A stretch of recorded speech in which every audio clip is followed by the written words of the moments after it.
მოგესალმებით, მე გახლავთ ექიმი კარდიოლოგი გიორგი ვაცაბიძე. ჩვენი მორიგი შეხვედრა დღეს საუბარი გვექნება ქოლესტერინის და მასთან დაკავშირებულ პრობლემებზე. პირველად უნდა განვიხილოთ რა არის ქოლესტერინი. ეს არის თავისი არსით ცხიმი, რომელიც ბიოტრანსფორმაციას გარდაქმნას განიცდის ღვიძლში, შემდეგ ეწოდება ის უჯრედის მემბრანებს, შედის ჰორმონების შემადგენლობაში, მონაწილეობას ღებულობს D ვიტამინის სინთეზში, საერთოდ ჩვენი ორგანიზმის ნორმალური ფუნქციონირებისთვის აუცილებელი ნივთიერება. ანუ საუბარია მის ნორმის დონეზე შენარჩუნებაზე. როგორ შევემოწმოთ ქოლესტერინი?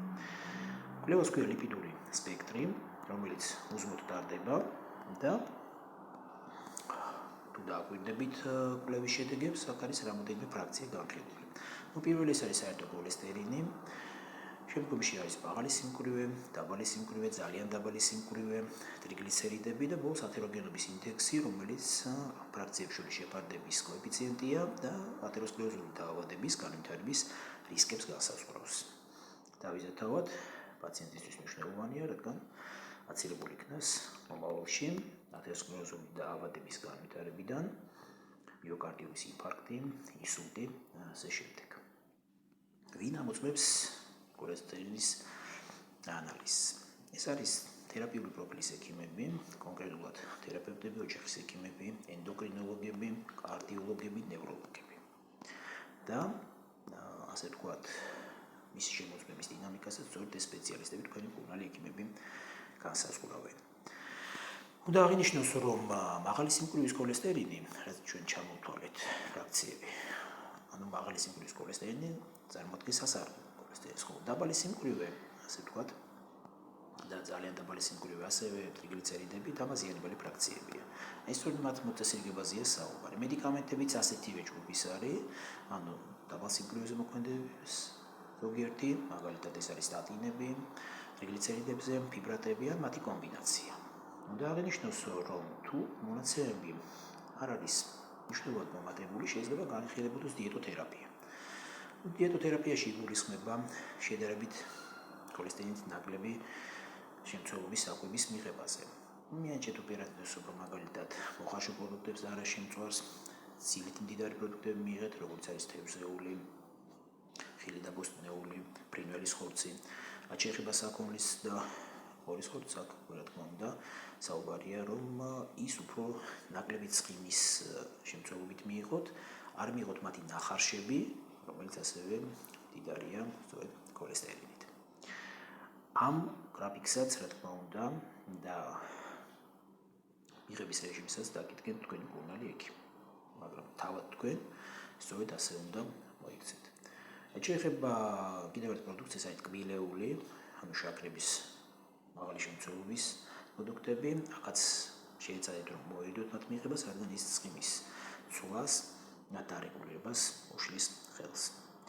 უნდა აღინიშნოს, რომ ცივ პერიოდში ჩვენი საკვები უფრო მდიდარია ქოლესტერინით, აქედან გამომდინარე მკურნალობა უფრო აგრესიულია და თავიდანვე შეიძლება განიხილებოდეს მედიკამენტოზური მკურნალობა, ხოლო ცხელ პერიოდში, მაგალითად ზაფხულის პერიოდში, საკვები უფრო ასე ვთქვათ, ბოსტნეულს და ხილს მოიცავს, განარწის პროდუქტებს კონკრეტულად და აქედან გამომდინარე შეიძლება განიხილებოდეს დიეტოთერაპიაც. რა მედიკამენტებია ქოლესტერინის სამკურნალოდ?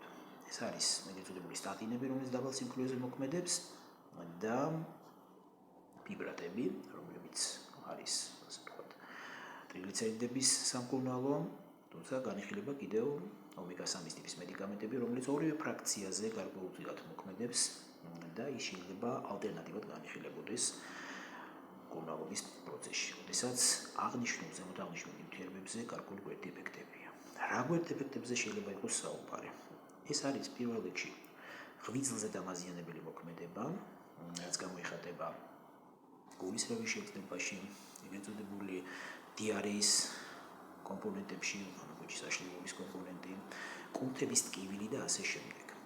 თუ აღნიშნული ჩიულები მძაფრია, რა თქმა უნდა, ეს უნდა შეატყობინოთ მკურნალ ექიმს და მოხდეს მედიკამენტების დროებით შეწყვეტა და აღნიშნული ორგანიზმის ფუნქციის დარეგულირება და შემდგომ, ასე ვთქვათ, განიხილება კვლავ მედიკამენტოზური თერაპია.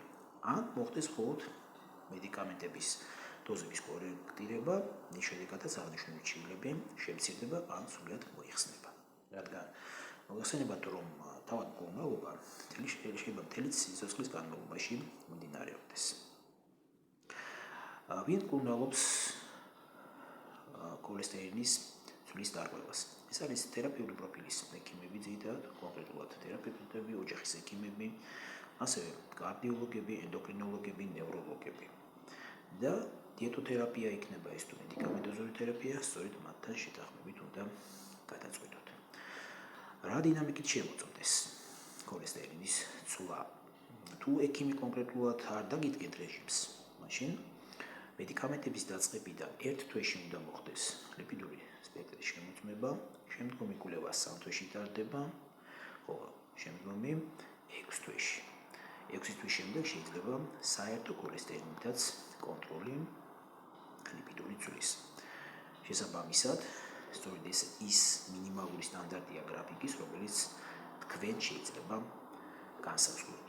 მონაცემები აუცილებლად წარუდგინეთ მკურნალ ექიმს, რადგან ის პროფესიონალია ამ საკითხში და დაგეხმარებათ სწორად წაიყვანოთ მკურნალობა და ნაკლები იყოს მედიკამენტების კვეთითი ეფექტები.